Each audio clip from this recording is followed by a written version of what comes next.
நம்ம வந்து ஒரு சிக்கன் கிரேவி மாதிரி பார்க்க போகிறோம். இது வந்து சாதத்துக்கும் வச்சுக்கலாம், இல்லை வந்து இட்லி, தோசை, சப்பாத்தி, பரோட்டா அது மாதிரி நம்ம இதை வந்து சாப்பிட்லாம். ஸோ ஒரு செமி கிரேவியாக ஒரு சிக்கன் ரெசிபி பார்க்க போகிறோம். அதுக்கு தேவையான இன்க்ரீடியன்ட்ஸ் எல்லாமே நம்ம எடுத்து வச்சுருக்கோம். இது வந்து ஒரு குயிக்காக செஞ்சிடலாம். தக்காளி, வெங்காயம், வேறு எதுவுமே தேட தேவையில்லை. வீட்டில் இருக்கிற பொருள்லாம் வச்சு ஒரு டக்குன்னு செய்யலாம் இந்த சிக்கன் கிரேவி. அதுக்கு தேவையான பொருட்கள் வந்து வெங்காயம், தக்காளி, கருவேப்பிலை, பச்சை மிளகா, மிளகாய்த்தூள், காஷ்மீரி மிளகாய்த்தூள், மஞ்சள்தூள், இஞ்சி பூண்டு பேஸ்ட்டு, மல்லித்தூள், உப்பு, சிக்கன், எண்ணெய், கரம் மசாலா, தயிர்.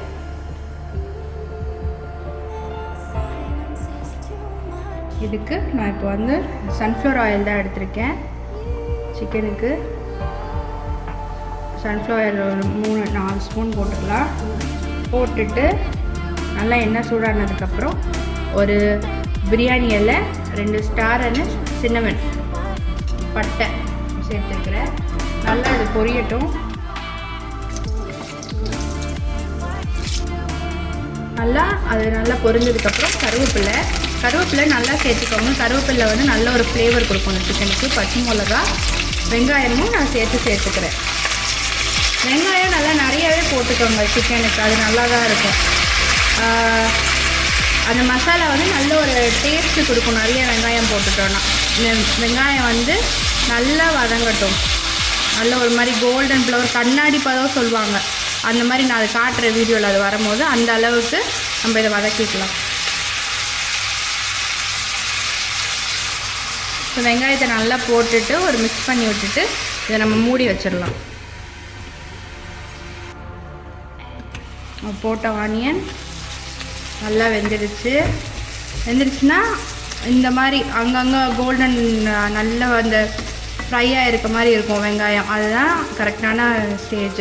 இப்போ வந்து நம்ம இஞ்சி பூண்டு பேஸ்ட்டு ஒரு 2 ஸ்பூன் எடுத்து வச்சுருக்கேன். இஞ்சி பூண்டு பேஸ்ட்டு போட்டு நல்லா மிக்ஸ் பண்ணிவிட்டு அகெயின் ஒரு 1 நிமிஷம் நம்ம இதை க்ளோஸ் பண்ணி வச்சிடலாம்.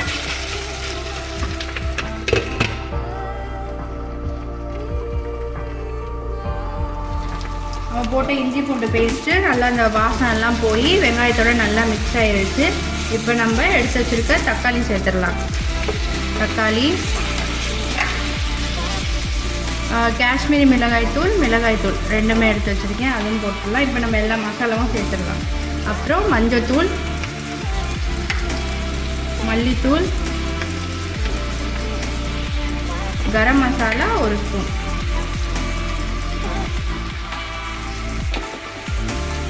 அப்புறம் சிக்கனுக்கு தேவையான உப்பு போட்டுக்கலாம்.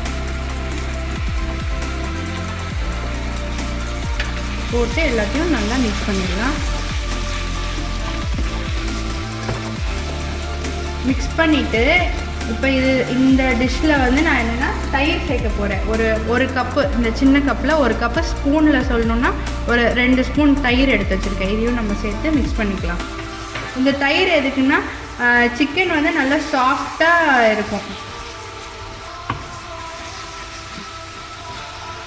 தயிர் சேர்த்துட்டோன்னா இது மாதிரி கிரேவி பண்ணும்போது 1 ஸ்பூனோ இல்லை 2 ஸ்பூன் தயிர் சேர்த்துட்டோன்னா அந்த சிக்கன் வந்து நல்லா சாஃப்டாக வெந்திருக்கும், உள்ளே நல்லா ஜூஸியாக இருக்கும் சிக்கன். ஸோ இது கொஞ்சம் நல்லா கொதிக்கட்டும். நம்ம இதை ஒரு கவர் போட்டு மூடி வச்சிடலாம்.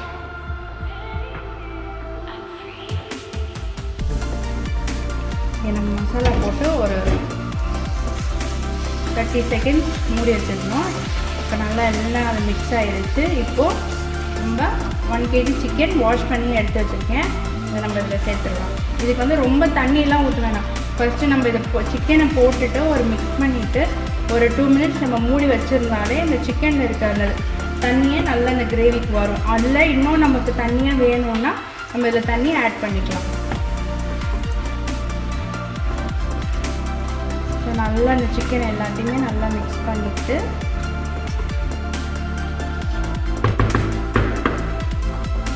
மூடி வச்சிடலாம். அடுப்பு கொஞ்சம் சிம்மில் வச்சு மூடி வச்சுக்கலாம்.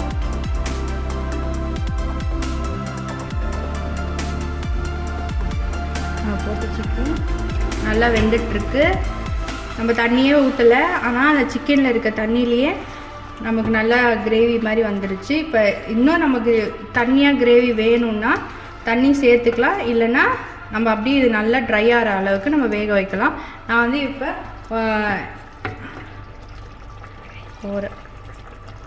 ஒரு 100 ml தண்ணி ஊற்றிருக்கேன்.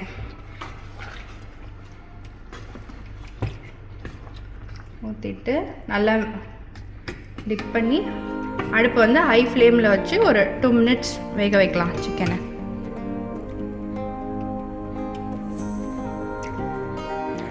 ஓகே, ஒரு 20 to 25 minutes சிக்கன் நல்லா குக் ஆகிருச்சு. மீடியம் ஃப்ளேமில் வச்சு நான் குக் பண்ணியிருக்கேன். ஸோ நல்லா எல்லாம் கொதிச்சிச்சு. இப்போ நம்ம கொஞ்சோண்டு கொத்தமல்லி போட்டுடலாம். கொத்தமல்லி போட்டு ஒரு மிக்ஸ் பண்ணிடலாம். நல்லா நம்ம கிரேவி திக்காகவும் இல்லாமல் ரொம்ப லிக்விடாக தண்ணியாகவும் இல்லாமல் செமியாக நமக்கு கிரேவி வந்திருக்கு. ஸோ கண்டிப்பாக எல்லோரும் வீட்டில் ட்ரை பண்ணி பாருங்கள். ட்ரை பண்ணி பார்த்துட்டு எப்படி இருக்குன்னு கமெண்ட் பண்ணுங்கள். மறக்காமல் என்னோடய சேனலுக்கு லைக் பண்ணுங்கள், ஷேர் பண்ணுங்கள், சப்ஸ்கிரைப் பண்ணுங்கள். தேங்க்யூ.